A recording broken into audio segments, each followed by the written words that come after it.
Today, I'm going to talk about a problem that is getting bigger and bigger in organizations, and yet very few of them actually realize that they have that problem. And that thing is digital presenteeism.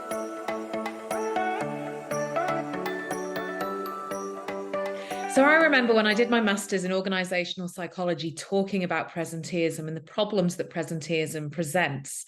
So presenteeism back then really was all about people staying in the office late and arriving really early. It was, I'm here, I'm present. I'm not going home the time I'm meant to go home. Oh my gosh, look, so-and-so is having to leave to pick up their children from school. Well, I'm staying, I'm sacrificing my real life for the office life, etc. Presenteeism, all about carrying on working beyond contractual hours to kind of present a I'm hardworking, I'm committed kind of outlook. And there was lots of studies back then that showed presenteeism wasn't a good thing in organizations. In fact, it often led to burnout and lack of productivity overall, that people weren't getting enough done in their working day. They were staying late, they weren't getting enough downtime, and it was leading to a lot of stress, burnout. Plus, they weren't actually being that productive because they weren't getting the rest they needed. We now have a new form of presenteeism, and that is digital presenteeism. So digital presenteeism looks like logging in out of hours, checking emails out of hours, logging in at the weekend, logging in when we're on holiday. So it's all about, again, being outside of those contractual hours that you're paid to work, but you're still logging in, you're still doing work. And it's probably now a bigger problem than presenteeism was in the past, because it's so easy to do. We can log in while we're watching the telly. We can log in from our phones while our kids are having a swimming lesson, for example. So the fact is that there is now this opportunity to never switch off, to always be plugged into the working place. And it's not a good thing. It's leading to huge amounts of burnout in organizations. In fact, presenteeism has a larger cost to organizations than absenteeism. But presenteeism also leads to absenteeism due to burnout and stress, and people not getting the downtime they need to improve their immune systems, and therefore they're picking up bugs and illnesses much easier as well. So it really is a big problem. In fact, I read an article the other day that said absence for sickness is at an all-time high. And it's no doubt really. Why is it? Because we are now able to plug in all the time. Since the pandemic and the opportunity for people to work from home came up, as an opportunity, more and more people are logging in from home out of their working hours. So it's something that all organizations really need to address. It's something that they need to make sure there are set rules around. In fact, in some countries, there are set rules around this. For example, in France, you're not allowed to ask employees to send an email outside of contractual hours after 7 p.m, I think it is. Or you can take your employer to court for doing that. So there are certainly countries that are really honing in on this now. But even if it's not legislature, then really it should also be something that is just part of how you run as a business. And this really comes back to digital culture, to the expectation. And I think there's two issues to be addressed here. The first issue is a lack of resources.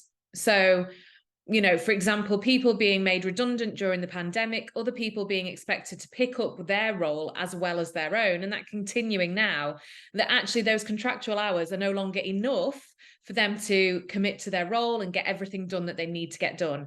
That is the first issue, that actually we're asking too much of people now, and therefore they're having to log in out of hours and be digitally present because they don't have a choice. Otherwise, they can't physically get their job done. The second issue is that, again, due to the digital world, is constantly being invited to things like Zoom or Teams meetings, having Teams chats on all the time, or Slack chats, constantly going, having more and more emails coming through because you're not in the workplace together to have those conversations, and having the working day constantly interrupted by digital problems, essentially, by the digital solutions we think are making us better at communication, better at productivity, they could actually be holding us back from getting our job done. I have seen the schedule of some people I know who are employed, and it's often back-to-back meetings. And I've said, when do you get time to actually do your job beyond these meetings? And they will say, well, that happens in the evenings or at the weekends, which just isn't good enough, is it? If we're being bombarded by digital meetings to the point that we actually don't have time to do our jobs. Now, the third issue here is role modeling by leaders. So if a leader is logging in out of hours, if they're sending emails out of hours, that sets the impression that that's what you need to do to get ahead. That sets the impression that that's a level of expectation. Even if the words go, I know I'm sending this at this time, but I don't expect a reply, it's very much like those that reply, are they going to be seen as being more committed to their role and therefore more likely to get further opportunities than those who might go, no, it's the weekend, I'm not checking my emails and I'm not replying.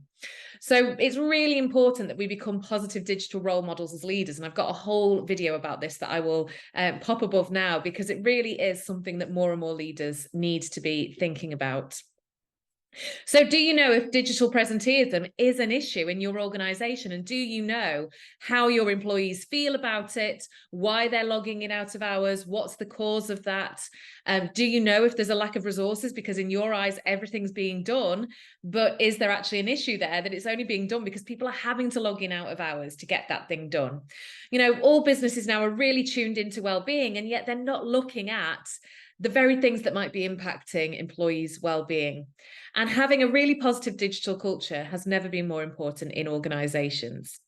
So one of the workshops I run in organizations is all about creating a digital culture that is really positive, that doesn't encourage digital presenteeism, but that manages it effectively, that uses digital solutions in a way that aid and really increase productivity rather than those that lead to burnout, stress, and lowered productivity. So I'll pop the details of that workshop below. And if you would like to have a chat about digital culture and how I can help you improve your digital culture, then I'll also pop my email address below so you can get in touch and we can have a conversation about that.